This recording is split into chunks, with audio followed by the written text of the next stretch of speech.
Apat pa ang bantay nila kay gustong ipitin si Renza Bando sa depensa pero Renza Bando maliksi, athletic kaya naman nakakalusot sa depensa ng kanilang kalaban kahit ilan pa ang nakapalibot sa kanya. Naging explosive na naman si Renza Bando sa kanilang dalawang latest na laro at nakuha pa nila ang panalo. Nagbabalik yung dating anyang yung tumatapat sa champion level team at ngayon nga isa sila sa top contender kontra sa reigning champions na LG Sakers na kinabibilangan naman ni Carl Tamayo. Yung mabilis na pag-ikot ni Abando tapos biglang aangat isa ito sa kanyang kalakasan sa paglalaro ng basketball sa opensa at nagagawa niya ito dahil athletic na 6'2" itong si Lakay. Hindi rin nagpapahuli itong si Renza Bando sa 3-point area kapag nabibigyan ng espasyo o opening ay nagagawa ni Abando na maipasok ang kanyang tira. Sa kasalukuyan nga ay nasa rank 2 ang anyang sa standings habang ang team naman ng LG Sakers ang nasa top 1. Nagpapakita lamang ito na malakas pa rin ang team ng LG Sakers at mukhang dedepensaan talaga nila ang kanilang championship title ngayong season. Target nila na gawin itong back-to-back. Yun nga lang, nakita natin na ang team ng Anyang ay kayang manalo laban sa team ng LG Sakers kaya may chance rin ang team ng Anyang ngayong season na makuha ang kampyonato. Abando na naman na libre sa tres in rhythm ang galaw, maganda ang bitaw, pasok ang kanyang tres at kahit sa ang sulok nga sa 3-point area ay nagagawa ni Abando na maipasok ang kanyang tira laban sa team ng Busan KCC Aegis.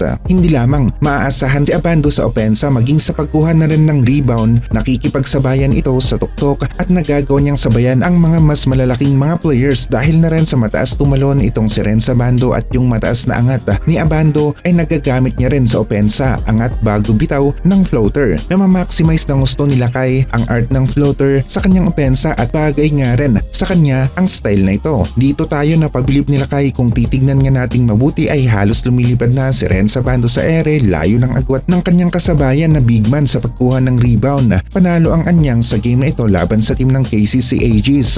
Ang sumunod naman na laro nila ay laban sa team ng Kogas Pegasus. Maganda ang ginawa ni Renza Bando, mabilis na umatake, binaliwala ang depensa kahit dalawa pa ang sumabay sa kanya sa ere, nag-adjust itong si Lakay. Masasabi rin natin na iba ang shooting ni Abando sa 3-point area sa dalawang games na ito, parang may boost ang tira ni Lakay, mataas-taas ang accuracy ni Abando sa 3-point area. Galawan nga rin ni Abando sa play na ito, mabilis at nakakaslice talaga si Lakay sa maliit na butas sa depensa ng kanilang kalaban. Mabilis na player itong si Abando, isa sa kanyang katangian hindi lamang ang kanyang pagiging isang high flyer na manlalaro. Kung walang pito ang referee sa eksenang ito, sigurado tayo na highlight rebound na naman ni Abando ang eksenang ito. Yung defense nga rin ni Lakay ang isa sa kanyang kalakasan. Ilang ulit na nating nakita yung chase block ni Abando sa 3-point area, umaabot si Abando sa bola, hindi man solid block ang nagagawa pero mintis naman ang tira ng kanilang kalaban, nagiging airball pa nga kagaya dito. Sharp na 3-point shooting, isa ito sa nakita natin sa laro ni Abando sa kanilang latest 2 games.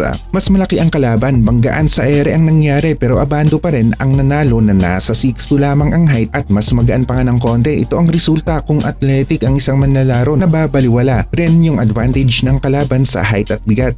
Eksenang depensa, Abando nahabol pa rin ang tira, kanilang kalaban may depensa talaga itong si Renza Bando sa 3-point area. Apat na kalabang players ang gustong umipit nga dito kay Renza Bando pero kita naman natin nagagawa pa rin Renza Bando na maiskuran ang depensang malupit ng kanilang kalaban. Wala tayong masabi sa depensa ng kanilang kalaban, yun nga lang Abando mas angat pa rin ang laro sa opensa. Konting bangga si Lakay, merong espasyo, hinto na naman yung mataas na angat ni Abando, nalilibre talaga siya sa ere. Pasok na naman ang tira ni Lakay. Kung hindi nga lang ongoing ang laro sa KBL at nasa break ang mga ito ay asahan natin na maglalaro sana si Renza Bando sa Southeast Asian Games pero kagaya na rin ni Kevin Kiambao at Carl Tamayo, kailangan na dito na muna sila sa KBL dahil hindi kasali sa Southeast Asian Games ang South Korea. Isang main player sa rotation ng Anyang si Renza Bando kaya naman mahihirapan rin itong magpaalam, lalong-lalo na nga at maganda ang takbo ng kanilang laro, 2 straight wins na sila kagad